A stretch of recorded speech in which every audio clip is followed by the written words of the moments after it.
Okay, guys, one more quick one, and I'm going to go get some coffee. So, here's the other thing, okay? You may be wondering, because I was wondering, how all of this happened. Like, how did every single friend, every single family member, every single colleague, anybody that had any meaning in my life, was able to be converted to attempt to murder me, okay, to do vicious, horrific things to me? And I wondered for so long, how can these people be so easily swayed into committing horrific crimes, because again, there's consequences, there's laws, it's like they forgot about them or just didn't care. I think, well, there's a couple of reasons. Number one, the narcopath is fueled by jealousy, and that jealousy incites rage within them.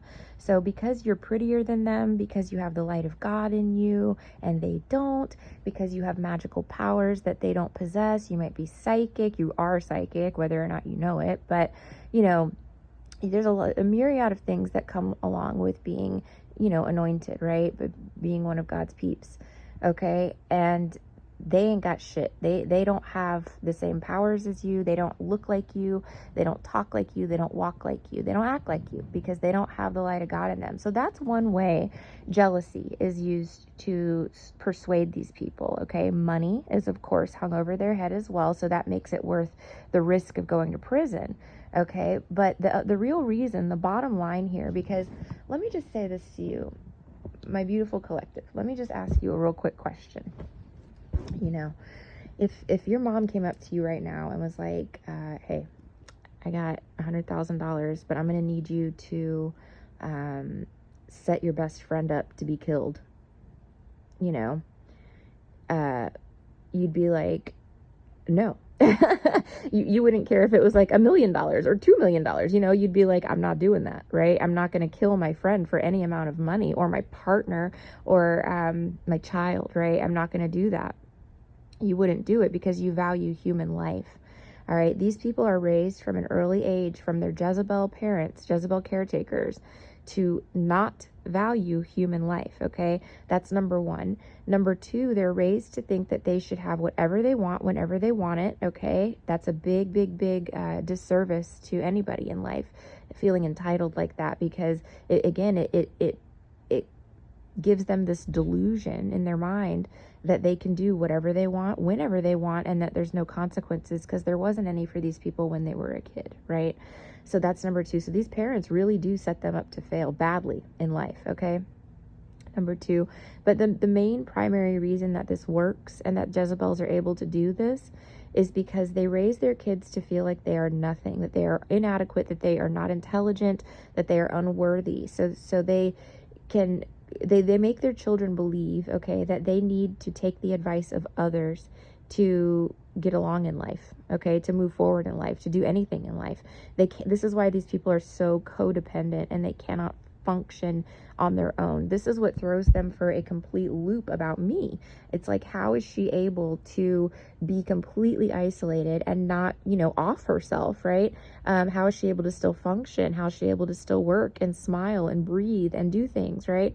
It's because I don't have the affliction, right? But number two is that I don't feel like I need anybody else's advice or anything to make sound decisions, in my life. Like I know how to care for myself.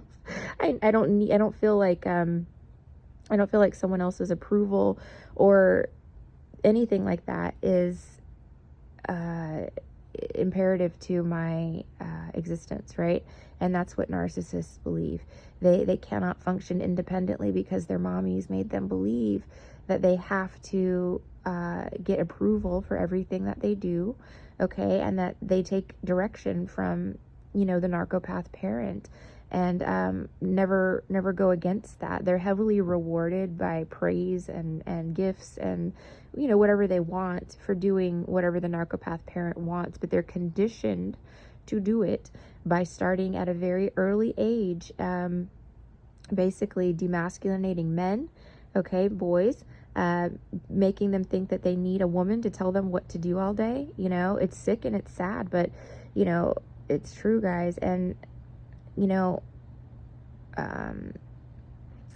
they do the same thing to girls. You know, they make the girls think that they're not intelligent, that men are smarter than them, that they need to take direction from, you know, parents, from elders, you know, stuff like that, in order to live, to survive in life. And this is brainwashing, you know, 101. It's conditioning from a very early age. But what they do is they condition their kids to do their dirty work for them, you know. So let's say, you know, Mother Dearest is jealous of you, right? Because you're young and you're beautiful, okay, and you have the light in you. They will have their child, their son, their daughter, you know, literally try to take you out, or just bring you down to their level, abuse you, torture you down to their level, so that you feel like you have to take direction from them and you have to do what they want you to do, okay? And they use all kinds of means to do this. Later in life, they'll baby trap you, you know, and then try to make you feel like you're stuck, you know what I mean? Like you can't move forward, you can't leave, you know what I mean? And only under their rule and direction are you safe, you know? Hell no, motherfuckers.